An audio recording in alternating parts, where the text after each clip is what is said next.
Hello and welcome you all to the day 5 of Tally Prime sessions. Previous sessions में मैंने आपको cell purchase voucher enter करना सिखाया। आज के सेशन में मैं सेल परचेज के साथ में अगर आपको पार्टी को डिस्काउंट्स देना है या कोई फ्रेट चार्जेस एडिशनल लगाना है तो उसको कैसे हम डालेंगे, उसको रिलेटेड एंट्री करना टैली में बताऊंगी। तो चलिए स्टार्ट करते हैं।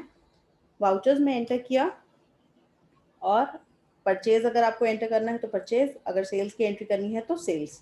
तो अभी के लिए मैं सेल्स ले लेती हूँ। पार्टी का नाम लिया, पार्टी से रिलेटेड उसकी डिटेल्स डाली,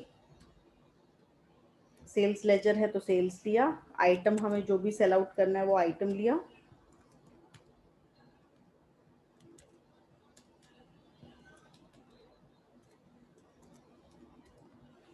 और अब मान लीजिए मुझे इस टोटल बिल पर पार्टी को डिस्काउंट देना है तो मैं यहाँ पर डिस्काउंट का एक लेजर बनाऊंगी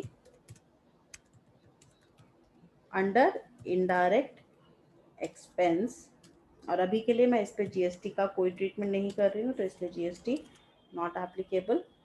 और अगर मुझे अमाउंट पता है, लेट्स से कि 10,000 रुपीज़ का डिस्काउंट है, तो जो चीज़ आपको ध्यान रखनी है, क्योंकि डिस्काउंट वैल्यू को कम करता है तो हमें माइनस के साथ में एंटर करना है। तो हमारा जो टोटल वैल्यू ऑफ गुड्स है वो 3 लाख का हो रहा है, पर 10,000 का डिस्काउंट देने की वजह से जो बिल बनेगा वो 2,90,000 का बनेगा। तो डिस्काउंट अलाउड मेरे लिए, क्योंकि माइनस फिगर है इसीलिए माइनस के साथ में इस अमाउंट को टैली पे एंटर करना होता है और आपका एंट्री हो जाएगा।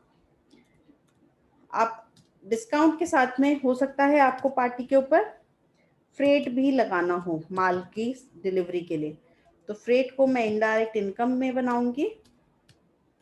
जीएसटी अभी हम अगेन नॉट एप्लीकेबल कर रहे हैं और फ्रेट लेट से 18,000 रुपये फ्रेट है, तो आपका बिल नेट 3,08,000 रुपये। 3 लाख का जो नेट बिल था वो -10,000 प्लस 18,000 होने की वजह से 3,08,000 रुपये का ग्रॉस इनवॉइस बन गया।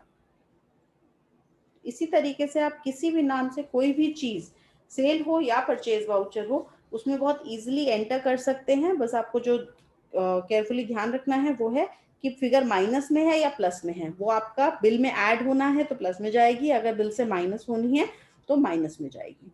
तो ये एक डिस्काउंट का तरीका मैंने आपको बताया और फ्रेट की एंट्री करने का ऑप्शन बताया। दूसरा, डिस्काउंट में ऐसा भी हो सकता है कि आपका कोई फिक्स्ड अमाउंट ना हो, परसेंटेज हो, तो आप रेट कॉलम में वो परसेंटेज माइनस के साथ में डाल देंगे तो वो आपकी ऊपर वाली वैल्यू का परसेंटेज कैलकुलेट करके अपने आप एडजस्ट कर देगा। तो ये एक और ऑप्शन है डिस्काउंट को एंटर करने का। तो एक ऑप्शन था आप सीधा वैल्यू डालिए, सेकेंड ऑप्शन है कि आप माइनस में परसेंटेज डालिए रेट कॉलम में। तो जैसे ही आप परसेंटेज डालेंगे तो आपका जो इनवॉइस का गुड्स वैल्यू होगा उसका परसेंटेज कैलकुलेशन होके सिस्टम अपने आप बिल को कैलकुलेट कर देगा। मैं आपको अगले पार्ट में डिस्काउंट का एक और ऑप्शन सिखाऊंगी कि डिस्काउंट एक और तरीके से अगर आपको देना है तो वो आप कैसे दे सकते हैं और उसका डिफरेंस इस वाले डिस्काउंट के साथ क्या है वो भी हम नेक्स्ट पार्ट में एनालाइज करेंगे। सो अभी के लिए आप प्लीज इस चीज को टैली में कैसे एंटर करना है इसकी प्रैक्टिस कीजिए। हम नेक्स्ट पार्ट में वापस मिलते हैं।